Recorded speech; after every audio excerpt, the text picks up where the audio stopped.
Hi everybody, my name is Amber Evans. I'm with LCB Senior Living, and today I'm here with the residents at Five Corners, which is an assisted living community in Easton, Massachusetts. At the end of this program, Nancy, who is our sales and marketing director at our Easton community, will be talking a little bit about the residents at Five Corners. But today I'm here to walk you through a dementia simulation and talk a little bit about what it might feel like to have Alzheimer's disease or a related form of dementia. The simulation is called A Walk in Their Shoes. And at LCB, we developed this simulation to provide for our frontline associates to give them a deeper sense of empathy for the residents that they were working with. And we slowly brought that to our family members so they could have a better understanding of what their loved one might be going through. And now we're bringing it out to the public, and we're really, really excited to share this with you. And so I'm going to talk a little bit about statistics first. And so the population of 65 and over has increased from 36.6 million in 2005 to 47.8 million in 2015. And it's projected to double to 98 million in 2060. And that's according to the Administration for Community Living. Nationwide, we have more unpaid family caregivers than the entire state of California. If you think about that, that is 40 million family members in the US that currently provide an estimated 37 billion hours of unpaid care. So without the proper guidance, will we be prepared for what's to come? Of course, we know that that baby boomer generation is aging, and the fear is that we may have more people with a memory impaired diagnosis than we will have the people equipped to care for them. And so it becomes so important to have the facts and to know how to move forward. We also know that caregiver burnout is real. And so if you're somebody who's caring for a loved one, a spouse, a parent, the like, you know that it's taxing on you and your family. And so at LCB Senior Living, we're so proud to take that off your plate and allow you guys to be a family again. And that's a little bit of what we do at LCB that Nancy can explain a little more later. So will we be prepared for this rising flux of this diagnosis? We know that the aging population currently is choosing to stay in their homes longer. They're wanting to maintain a family unit, but they're also really scared about the cost of senior living. And what's happening is they're waiting so long that emergency situations arise, maybe a 911 call, or a family member will walk out the front door and be lost. And so we're seeing a rising call in 911 calls, emergency responders, and residents and loved ones ending up in a geriatric psych unit when really they could be living a fruitful life in an assisted living community. And so part of this educational series is hopefully to give you a kind of a leg in on what's going on somatically and physiologically and provide a better sense of empathy, but also to plan ahead. Now that you have the facts, I want to talk a little bit about what this simulation is going to do. So I'm going to kind of walk you through each piece of information and give you the why behind it first. But the purpose is to compromise the participant senses. So after I kind of talk a little bit about the facts, we're going to have a participant walk through the simulation. And so we'll be compromising senses from sight to touch and the like. And there's a reason behind all of that. And we're going to ask the participant to complete 3 very simple tasks. But when doing that, I'm going to kind of do some of the things that caregivers do by accident, and they think they're doing the right thing, but actually it might be overstimulating their loved one. So kind of almost doing the wrong thing. Our intentions are always good. But first I'm going to walk us through all of the different items that you see here on the table. And so the first thing is gloves and some rubber bands. And so what I'm going to be doing with these is I'm going to be putting them on the participant, and this is going to simulate dexterity challenges that may be due to arthritis. You may see the elderly, you may see them pick things up off a table, not like this, but you may see them pick it up like this. And that may be due to some dexterity challenges. Their fine motor skills begin to be compromised. It can become really hard to do simple tasks like brush our teeth, button our shirt, use utensils, and etc. And so that's going to simulate some of that, and you'll get to see that when I walk the participant through it. One thing we do at LCB Senior Living is we use a lot of different techniques to allow our residents at any stage of their disease process to be as independent as possible. And so we use things like the use of music, something called rhythmic auditory stimulation or melodic intonation therapy, different techniques into our simple activities of daily living to allow them to have more participation even with those fine motor challenges. We use a technique called hand-under-hand approach, where we guide our residents in providing different activities rather than doing it for them. So they can really maintain their skills and abilities as long as they can. So that's the gloves. Next, we're going to be putting on these very stylish glasses. And this is going to simulate some visual impairment, partly because somebody with a dementia diagnosis is going to have a hard time seeing color contrast. And we're going to talk a little bit about color. But other things happen to vision as we age as well.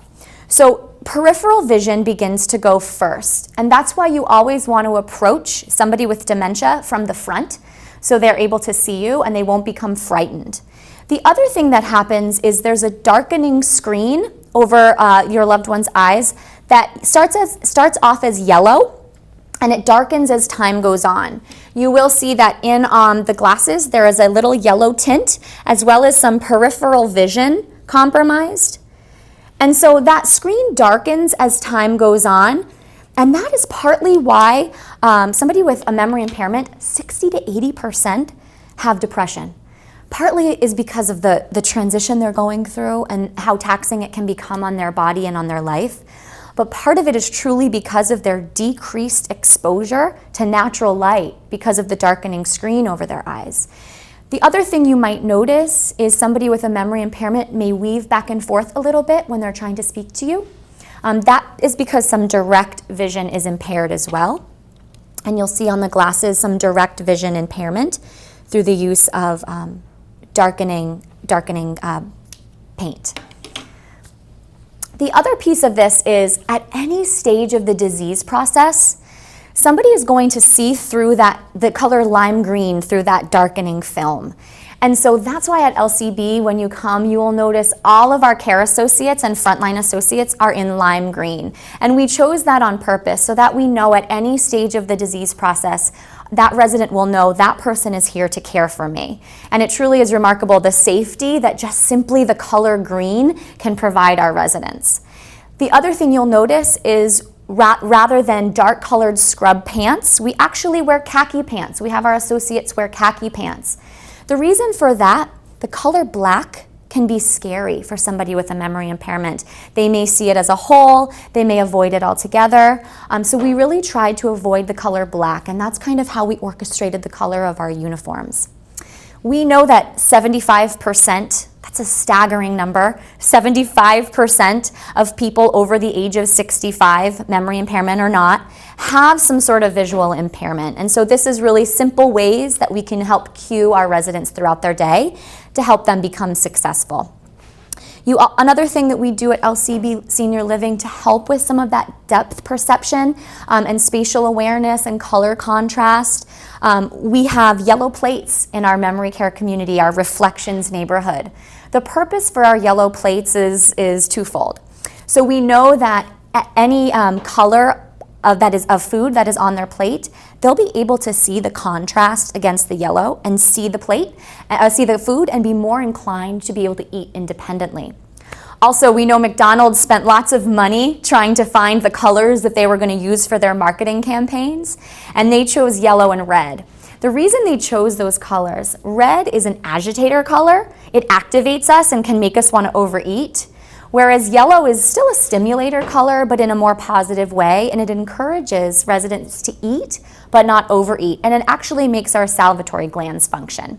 So you'll notice those, and we also have it against an apricot orange tablecloth, placemat, because we don't want that black placemat like we talked about before, but it still allows a color contrast. You'll also notice in our memory care communities that we have contrasting toilet seats. The reason for that is, again, so a resident can clearly know the differentiation of where to use the bathroom and can maintain independence as long as possible. So those are some of the things we do in LCB Senior Living for non-pharmacological approaches to their depth perception.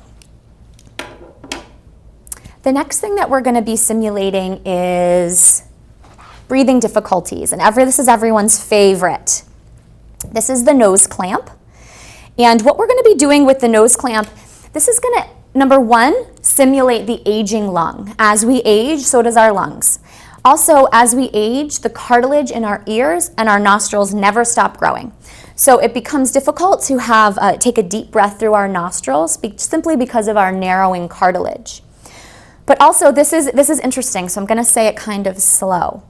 Our brain is 2% of our body mass. Our brain is 2% of our body mass, but it uses up 25% of our oxygen. So when we're thinking really, really hard, or when we're in a state of panic, our brain can actually use up 50% of our oxygen.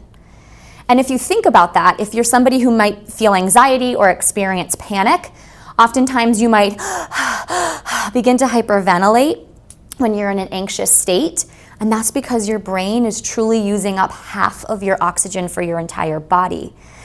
You may notice a feeling of dizziness or lightheadedness when you're feeling anxious or panic, or when you're thinking too hard.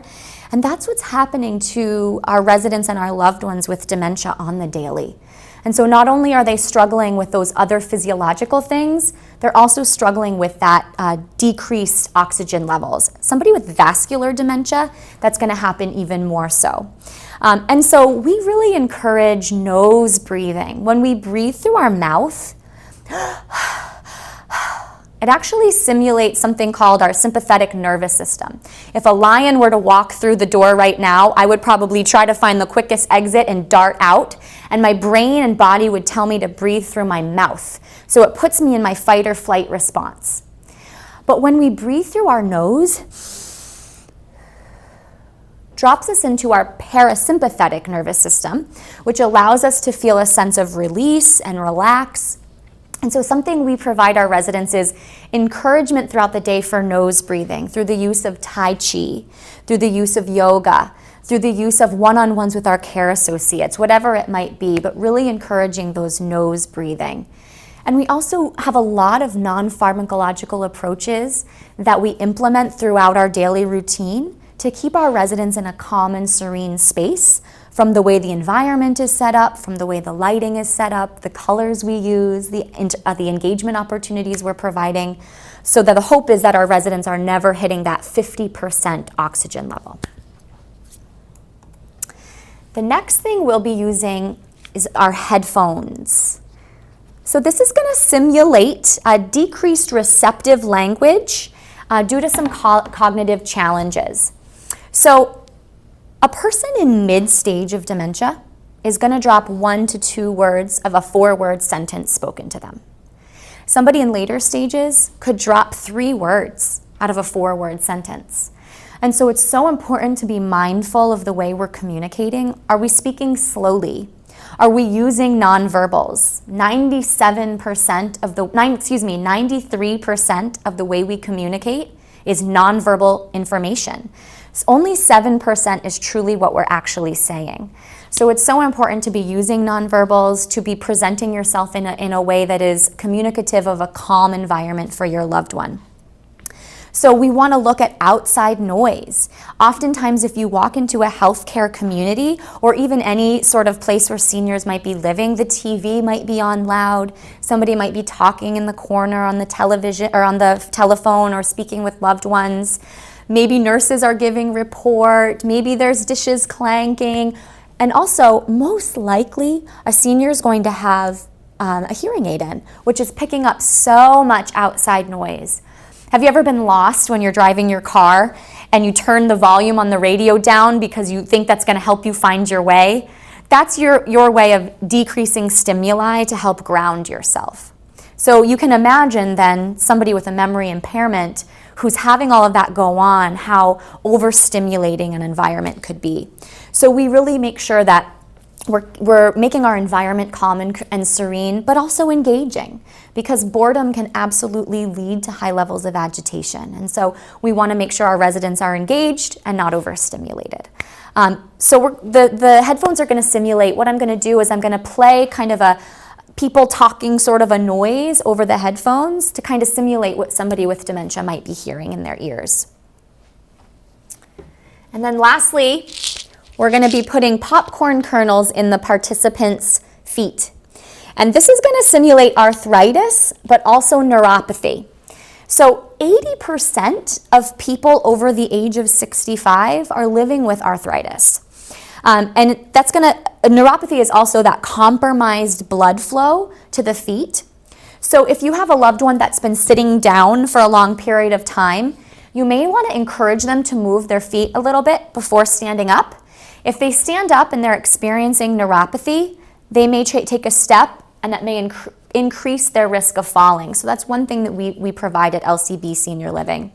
And there may be gait issues as well related to pain outside of arthritis and neuropathy. So if you have a loved one that you're transferring from a wheelchair to a chair, or even from a car standing up, you want to really think about all of the things that might be going on internally for them.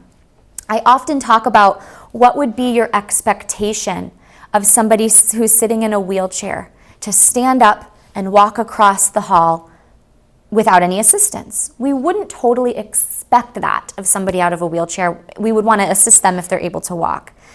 But oftentimes, somebody with a memory impairment, their ailments are hidden, right? If we looked at brain scans, you may see an atrophy of the brain, you may see plaques and tangles, you may see ventricle spaces open up. These are all the things that happen to an Alzheimer's brain.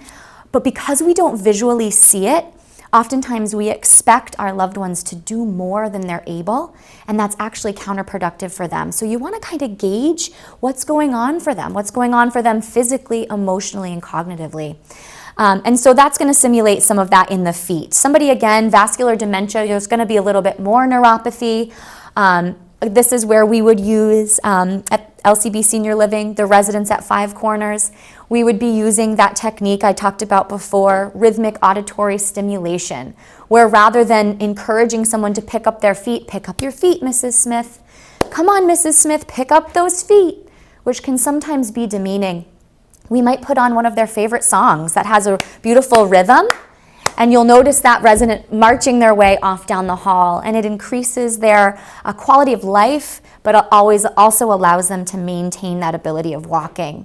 The limbic system, the part of the brain that holds our emotions, does not deteriorate in the same way as the hippocampus and the prefrontal cortex, which are our memory centers and linguistic centers. It actually remains quite alive through the whole disease process. So hitting those things through the use of music is really, really important, and something we're really proud that we do at the residents at Five Corners and our other LCB communities. So at this point, I'm going to be asking for a volunteer, and I'm going to be walking them through the simulation. So this is Nancy. Nancy is the sales and marketing director at the residents at Five Corners, and she's going to walk through the simulation. So I'm going to gear her up with everything that we talked about already. So Nancy, if you could put the popcorn kernels, just about a handful in each shoe, that would be great. We'll do so. And again, this is arthritis and neuropathy that this is going to stimulate. So I'm going to just take a little handful. Perfect. Over here. Okay. Yep. And I'm going to put that, excuse me. Okay, hopefully they don't fall. And if you can yes, I can be your personal assistant here. All right. And then I'm going to take the other. Great. Thank you. There we go. And yet again. Nobody was hurt in the making of this. No, thank you. Okay. Perfect. Next, we're going to gear you up with the gloves. Again, this is arthritis and fine motor compromise. Fabulous. Notice the lime green. Of course. At any stage of the disease process, you'll be able to see that lime green color. Great. And we are going to compromise some dexterity here.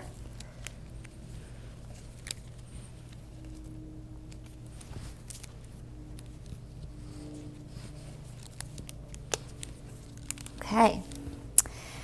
Next, we have the very stylish glasses that we'll be putting on for depth perception and contrast and the like. Okay. Looking good. Fabulous. And then we have the nose clamp that's going to be simulating that aging lung and some of that challenges with breath and overthinking and all of those things.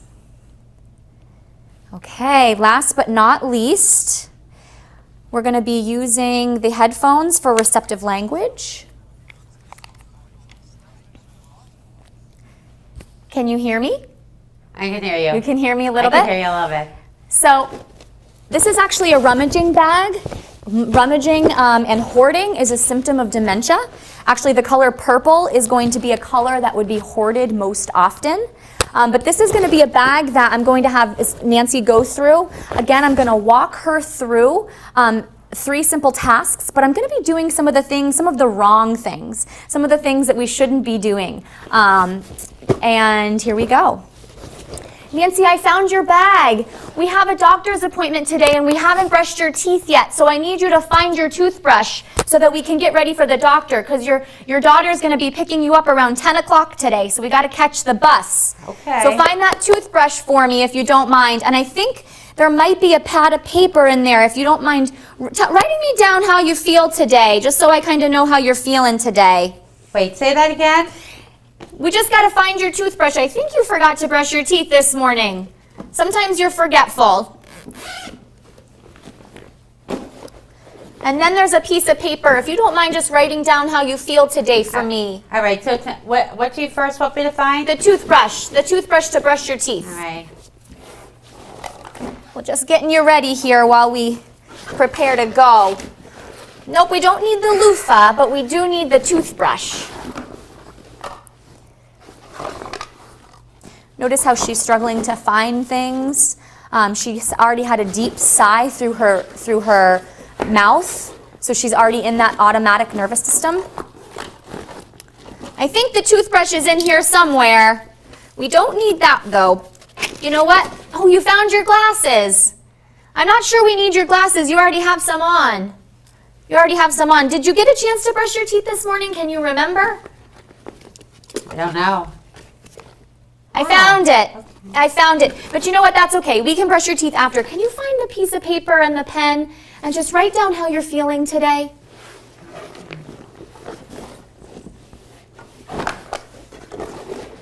Oftentimes we want to do 4, or we say multiple different directions at one after another that can be really overstimulating. She's starting to get frustrated. She's dumping it all out. Our first inclination might be to pick it all up. She's having a hard time with dexterity. Okay. And just write down how you're feeling if you don't mind for me. Can you write down how you're feeling today? You can go ahead and write it right in there. Want me to help you? There we go. Go ahead and write down how you're feeling. Can you write down how you're feeling for me, Nancy?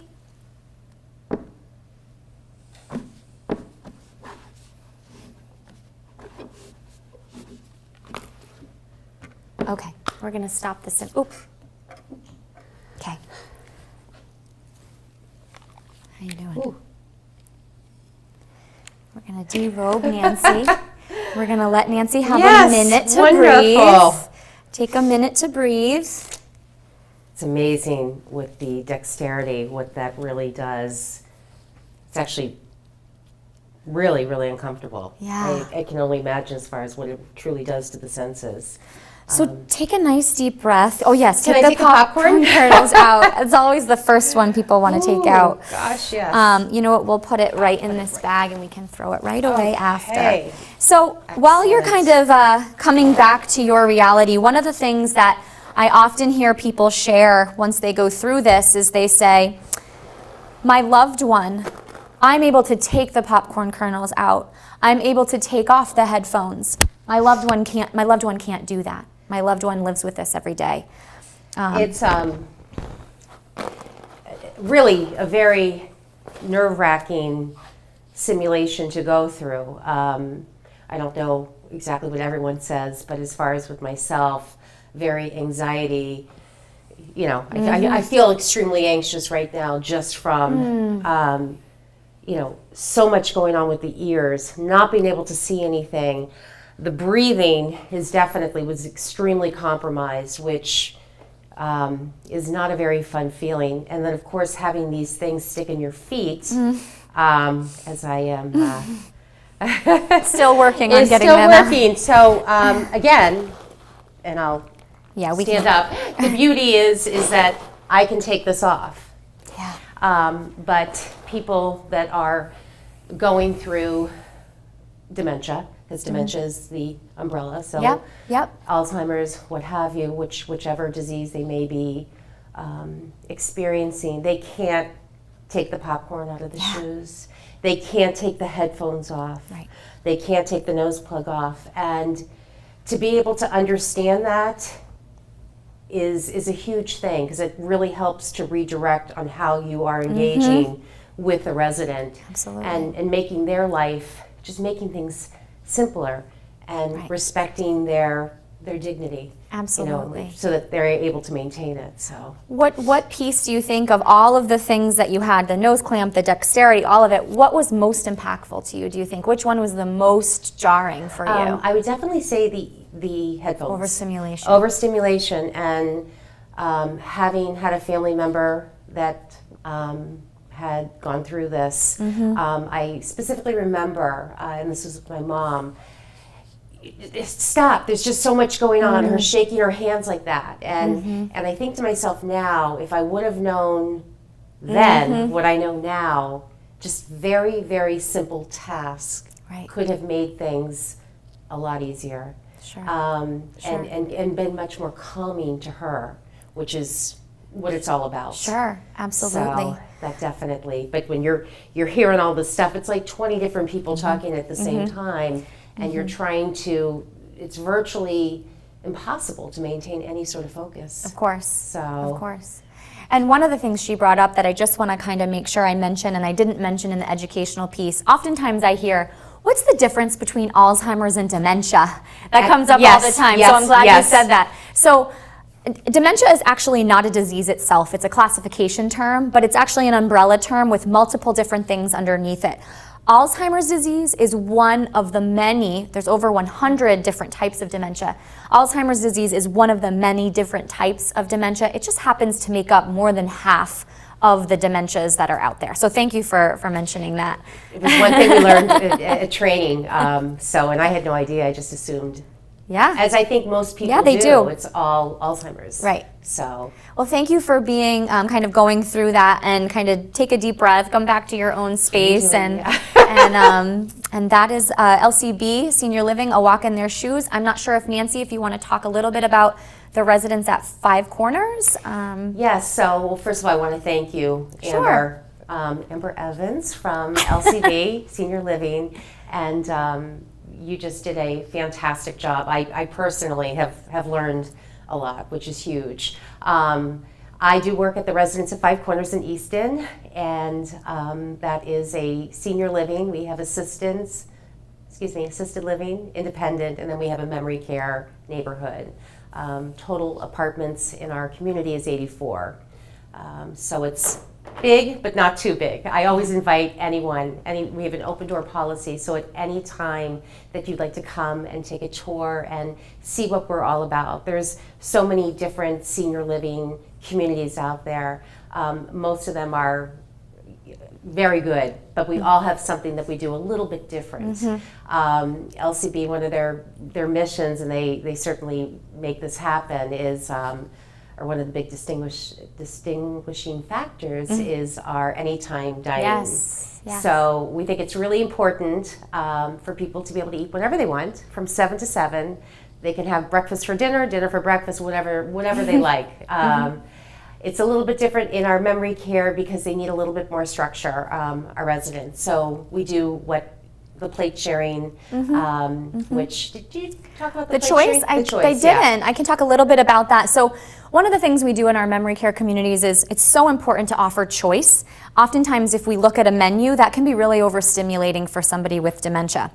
But we also want to make sure that they still are empowered to make choices in their life. And so sometimes offering 2 or 3 choices is best. But one of the things we do in our dining program is we have show plates where we ask a resident if they would like, say that day it's chicken or fish, and they're able to pick which food that they want, and then we can go back and get them a beautiful fresh chicken or a beautiful fresh fish and serve them that way so that they're able to still have choice, but not an overstimulating amount of choice. We do that with activities of daily living as well. Looking in a closet and picking out something to wear may be very difficult, but again, making sure they're empowered in their day. So our care associates may bring out a couple outfits and say, Mrs. Smith, what are we in the mood for wearing today? To wear today? This purple looks beautiful on you, but I also have this yellow and this green outfit. So we kind of do that across the map when it comes to care as well. It's absolutely beautiful to see with the residents as far as, again, allowing them to be as independent as possible.